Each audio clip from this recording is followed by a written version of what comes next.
नारायणगढ़ के मिनी सचिवालय में बार एसोसिएशन नारायणगढ़ के वकीलों ने सरकार द्वारा लाए गए 3 अध्यादेशों व किसानों पर किए गए अत्याचार के विरोध में किसानों के समर्थन में एक दिन का धरना प्रदर्शन किया। साथ ही वकीलों ने मांग करते हुए कहा कि सरकार अध्यादेशों को जल्द से जल्द रद्द करे, नहीं तो वकील भी किसानों के समर्थन में दिल्ली के लिए रवाना होंगे। एडवोकेट दिवस के अवसर पर नारायणगढ़ बार एसोसिएशन के वकील साथियों ने, जिसमें पत्रकार मंच नारायणगढ़ ने भी हमारा साथ दिया, और इसके अलावा जो पैरामिलिट्री फोर्सेस के रिटायर्ड कर्मचारी हैं, जो रिटायर्ड सैनिक हैं, उन्होंने भी हमारा इसमें धरना प्रदर्शन में एक दिवसीय में समर्थन दिया। विशेषकर जो केंद्र सरकार ने 3 कानून बिना किसानों से सलाह मशवरा किए, विचार विमर्श किए, पास किए हैं, उनके खिलाफ और किसानों की मांगों को जायज मानते हुए उनका समर्थन करने के लिए, क्योंकि एक डेमोक्रेटिक कंट्री में, एक लोकतांत्रिक व्यवस्था में लॉयर, प्रेस और दूसरे जो नागरिक हैं, उनकी जिम्मेवारी बनती है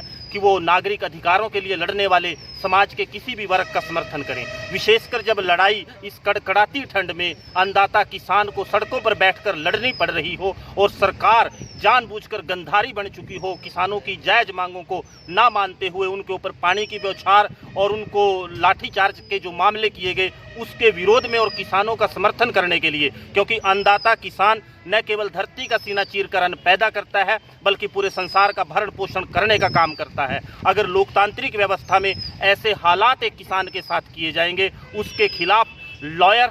stand for civil liberties of the citizen, और उसके खिलाफ हमारी जो वकीलों की बिरादरी है, हमारे वकील भाई हैं, क्योंकि ज़्यादातर हम खेती और किसानी की बैकग्राउंड से जुड़े हुए हैं और सीधे तौर पर खेती और किसानी के खिलाफ ये जो कानून है उनका विरोध करते हैं और किसानों का समर्थन करते हैं। और किसानों का समर्थन करने के लिए आज हमने ये 1 दिवसीय धरना यहाँ नारायणगढ़ उपमंडल में करने का निर्णय लिया, और इस पे सारे हमारे साथी वकील। अगर किसी कृषि प्रधान देश का किसान ही सड़कों के ऊपर उतर जाए तो इससे शर्मनाक बात किसी भी देश के लिए, सभ्यता के लिए, समाज के लिए नहीं हो सकती।